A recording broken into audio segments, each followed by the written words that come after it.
people get is we all can't fight the same battle The same way. the same way. Correct. That's Exactly. all. Right. Yeah, Right. Yeah. yeah. Right. Right. And Right. and that's where I think we get caught up is a lot of people literally want to come to blows when they can't travel the same road to get to the same destination. And Right. I you know, believe we all headed the same direction. exactly. Yeah. I'm very confident in that. Yes. We all headed the same direction. It's just like Jay the God telling you need to like not follow NFL anymore. Because that's where he is. That's where he is right now. Yeah, exactly.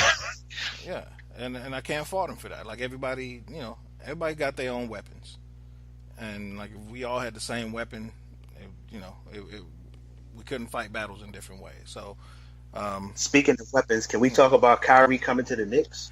yeah, good segue. And Porzingis to the Cavs. Yeah, I did that a few weeks ago, right? Yeah. I can check my yeah, vote. you did. I'm willing to make that happen. And me and Keyonne were actually saying that the Knicks will be fools to do it. I still Damn, I believe remember so. y'all saying that. So yeah, There'll be like 150 to 148 games. yeah. So yeah, I mean it is your Knicks. So I mean you ready for Kyrie to be dropping 30 a night and y'all go like 22 and 48, whatever y'all going. Honestly, we that's how we've been for the last few seasons with Porzingis, with Carmelo. So I'm okay with change, especially if it brings somebody who wants to be here, and is younger, and is the finisher that I've been watching Kyrie Irving to be. So, I would love for Irving to come home and play with the Knicks.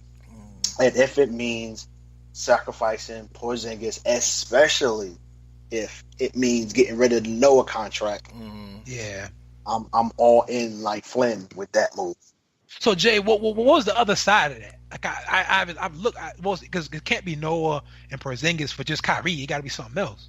I mean, I'm not sure if they'll throw in another piece, maybe in a Iman Shumpert or something, but I mean, those are the principles of the deal.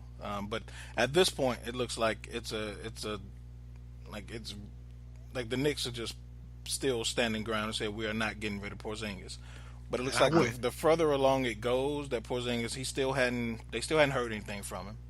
They don't know if he's going to report to training camp, and if he does, how he's going to be and how the relationship's going to be. They hadn't spoken to him. So as of now, the Knicks are still holding on to, it's a non-starter. We're not letting Porzingis go. But that night we had that conversation. Yeah. Key made the point about trying to get over on trades so that you are advancing your team and not just being in the same place. So he did have me thinking, I remember that point. Giving up Porzingis to me isn't advancing the team. So I do, if they're holding on, trying to sucker the Cavs into getting Irvin on the cheap, I'm down with that too. But as I said that night, I still be willing to get rid of Porzingis for Kyrie. Well, I would definitely, and that's if LeBron's staying in Cleveland. I would love to see that unicorn playing next to LeBron. That'd be beautiful to me. It seems, okay, to me, I don't see I don't see the Porzingis, like he fouls too much. He's injury prone. Like, what am I missing? Like, I don't see, like, he gets next to LeBron now. It's like, oh my God. Like, I don't see, or Kyrie in New York. And now it's like, it seems like it's just like I don't know, a left foot for a left foot. Trade like your problems for my problems kind of thing. Yeah. Probably, like, That's exactly what I mean, from the Knicks perspective, I mean, you get a hometown product. And again, y'all mentioned Stephen Marbury last time. It could just be a reliving of that. But when you've been dealing with the type of basketball we've been getting in New York for the last couple of years, I wouldn't mind trading your problem for my problem just to experience something different. But Porzingis is a really good shooter, really athletic with 7'3". And he's So, 21. I mean, he is the unicorn. I think he is a very interesting talent. Yeah. But I take Kyrie. Yeah, and I'll just put it this way: like, I've seen, like, LeBron is, there's certain players in the history of this league. Magic Johnson, Michael Jordan, LeBron. I think why he's in that class mostly is because his ability to make players around him better. Yeah, that's right. We've seen Kyrie is as good as he's going to be with LeBron. We've seen how that works out, and it's been really good. What we haven't seen is Porzingis playing with a guy who's like that. Unfortunately, he's been playing with Carmelo, who's probably has the opposite effect on young talent. So that's why I say I will be so interested in seeing what Porzingis can bring to Cleveland, but only if LeBron's like, I don't care where it is, but to get Porzingis playing next to LeBron, I just think that would be so interesting, because I think he would elevate Porzingis to another level of not only play, but professionalism, attitude, work ethic, all that. He would the same way he did for Kyrie. Kyrie had the same kind of, Kyrie was injury prone and and a wild card and a complainer and a moaner before LeBron got there. I still think even if all that happens, I think the added benefit, considering you losing Irving, isn't going to be that significant. I mean, they did get Rose, but I don't think Rose is the answer. I don't think you're going to, have Rose on your squad and be like, yo, I don't even miss Kyrie. No, absolutely not. I think both squads would be different. And at the end of the day, the Knicks might not win more games with him compared to Porzingis. But so what?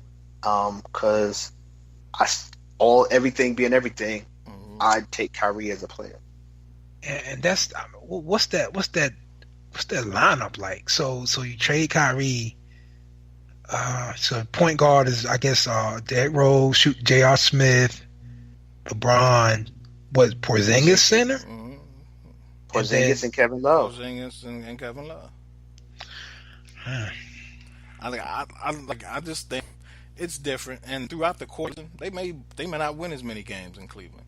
I think anytime you have an opportunity to add offense to a league where Golden State is the obstacle, you got to take that opportunity. So even if that means Tristan Thompson comes off the bench, like, to add more offense, that's the only way you're going to beat Golden State. Tristan Thompson's not going to grow an offensive game overnight. He's never going to be an offensive threat. So if you can add another 7-8 points a game at the center position, and it opens up so much for other positions, even if you're sacrificing at the point guard, I think it's especially considering you're going to have to trade Kyrie at some point. I think that's the best possible deal they can find, in hopes of not necessarily being a better regular season team, but being a team that matches up better with Golden State. And it probably wouldn't be Kyrie and Melo, because they probably would then send Melo to Houston. So it'd probably just be a whole new Knicks lineup. It'd be Kyrie and Michael Beasley, baby. Man. Meaning whoever they get for Carmelo. I mean, because they're definitely not giving Carmelo away, which I think is the right approach. No doubt.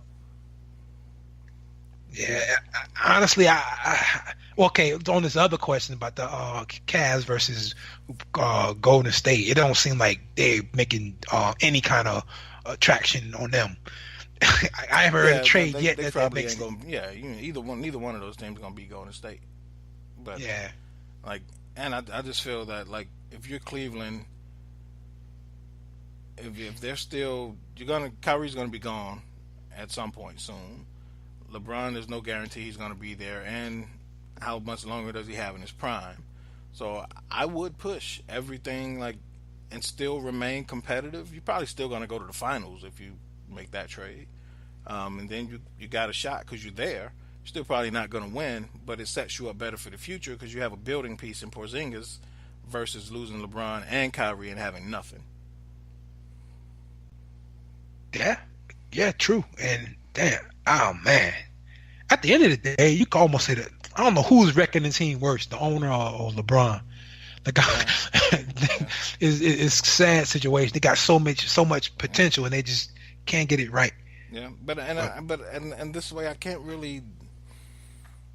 I think if everything had worked out with David Griffin and the owner hadn't gotten letting him walk and got rid of him, I think it would be easier for LeBron to commit because that was his guy. And so I can't really blame LeBron for being non-committal because he's like, I don't even know, there's so much instability at the top of the franchise. It's something that we can't even get right in the offseason. We just came off a finals appearance. I was getting ready to say something, but it wouldn't be correct. I was going to say, just say you're leaving, but he can't really do that. If he's going to leave, he has to play it the way he's playing it. Mm-hmm. So I guess you're right. I think he's gone. Because if he's going to stay, I think he's doing damage by playing it like this. So I think he has to be gone. Yeah. Very much. Yeah. Oh, well. I don't know. NBA's boring. Yeah. Just going to look at one team all year. Yeah, exactly. Well, that'll lead us into some fun. Y'all ready for some trivia? Pooh, you still there? You know, Pooh, my fellas. Yeah, I'm here. I was just, I was taking it all in. Oh, I thought you was watching the Trubisky game for 14. Nah. All right. So last week we did all-time passers in the NFL.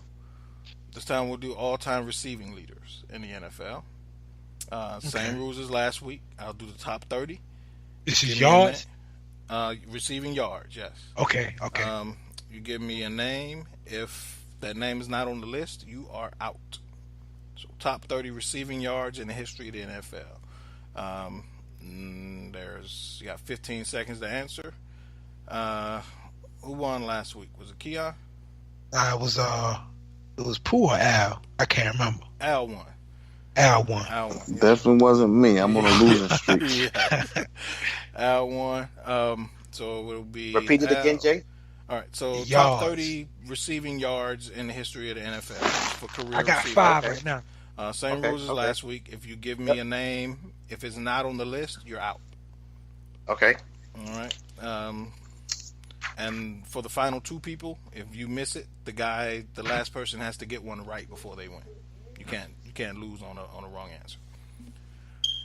All right. Jerry Rice. First up, Jerry Rice, obviously number 1. Yeah. All right. Yeah. Keon. Let me go Art Monk. Art Monk is number 20. Yes. Pooh.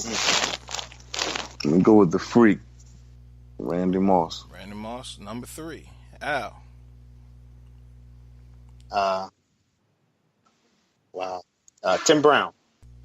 Tim Brown is number 6. Yes. Keon. Let me go James Lofton. James Lofton, yes, is number 12. It's right up my alley. Let me go Harrison. Marvin Harrison is number 8. Yeah. Al. Chris Carter.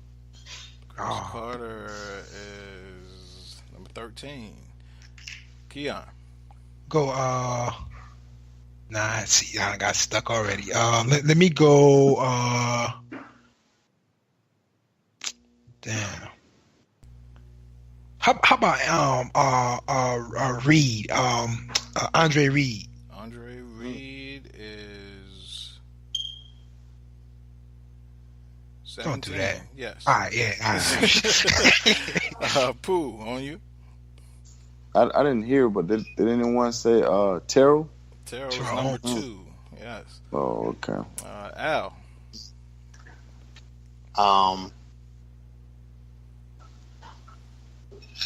Larry Fitzgerald. Larry Fitzgerald is number 9. Good one. Good one, yeah. It was a good one. Keon. Let me go. Damn. I started out fast. Let me go.